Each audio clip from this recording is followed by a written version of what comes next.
നമസ്കാരം സുഹൃത്തുക്കളെ, നമ്മളിൽ പല ആളുകളും വാഹനങ്ങൾ ഓടിക്കുന്ന ആളുകളാണ്. അങ്ങനത്തെ ആളുകളോട് ദയവ് ചെയ്ത് ഒരു ലോഡും വണ്ടിയുടെ പുറകിൽ പോകരുത് എന്നാണ് പറയാനുള്ളത്. കാരണം ലോഡും വണ്ടി എന്ന് പറയുന്നത് അമിത ഭാരം ചുമന്നു കൊണ്ടുപോകുന്ന വാഹനങ്ങൾ. ആ വാഹനങ്ങളുടെ പിറകിൽ പിടിച്ചു പോകുന്ന ഒരുപാട് ആളുകളുണ്ട്. അത് സ്കൂട്ടർ ആയിക്കോട്ടെ, കാർ ആയിക്കോട്ടെ, ഓട്ടോറിക്ഷ ആയിക്കോട്ടെ, ഏത് വാഹനം ആയിക്കോട്ടെ. പ്രത്യേകിച്ച് കയറ്റങ്ങൾ വരുന്ന സമയത്ത് ഇതുപോലെയുള്ള അമിതഭാരം കയറ്റി പോകുന്ന വണ്ടികളുടെ പുറകിൽ പിടിച്ച് പോകാതിരിക്കുക. ഈ ഒരു വീഡിയോ നിങ്ങളൊന്ന് കണ്ടുനോക്കിയും. ഇത് കോഴിക്കോട് സംഭവിച്ചതാണ്.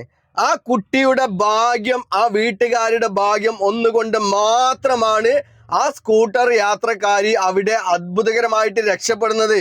കാരണം ആ ലോറി, കയറ്റം കയറി പോകുന്ന ലോറി നിയന്ത്രണം വിട്ട് പിറകോട്ട് വരികയാണ്. ആ ലോറി ആ പിറകോട്ട് വരുന്ന സമയത്ത് അമിതഭാരം കയറ്റി പോകുന്ന ഏതൊരു വാഹനമായി കഴിഞ്ഞാലും അതിന് ബ്രേക്ക് കൺട്രോൾ ചെയ്യാൻ കഴിയൂല. അത് എത്ര തന്നെ ഡ്രൈവർ ശ്രമിച്ചു കഴിഞ്ഞാലും കൺട്രോൾ ചെയ്യാൻ കഴിയില്ല എന്നുള്ള കാര്യത്തിൽ ഒരു സംശയമല്ല.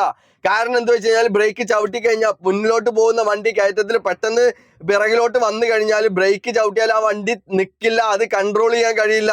അത് എത്ര വലിയ എക്സ്പെർട്ട് ഡ്രൈവർ ആയി കഴിഞ്ഞു കഴിഞ്ഞാലും വളരെ പ്രയാസമാണ് എന്നാണ് പറയാനുള്ളത്.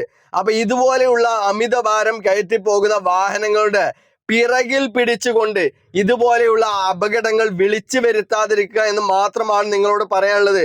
കാരണം നിങ്ങൾ പുറകിലുള്ളത് ഈ ഒരു വീഡിയോയിൽ നിങ്ങൾ കാണുന്നുണ്ടാവും. ആ സ്കൂട്ടർ യാത്രക്കാരി പുറകിലുള്ളത് ആ ഡ്രൈവർ കാണുന്നു പോലുമില്ല. എന്നിട്ടും ആ വണ്ടി പുറകിലോട്ട് വരുന്നുണ്ട് എന്ന് കാണുമ്പോഴും ആ സ്കൂട്ടർ യാത്രക്കാരി ആ വണ്ടി ഇട്ടുകൊണ്ട് സ്വയം ജീവൻ രക്ഷിക്കല്ല വേണ്ടത്.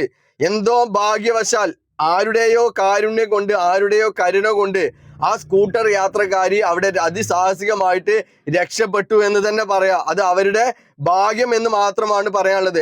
അപ്പൊ ഇതുപോലെയുള്ള വാഹനങ്ങളുടെ പിറകിൽ പിടിച്ചുകൊണ്ട് മനഃപൂർവ്വം അപകടം വിളിച്ചു വരുത്താതിരിക്കുക എന്ന് മാത്രമാണ് നിങ്ങളോട് പറയാനുള്ളത്.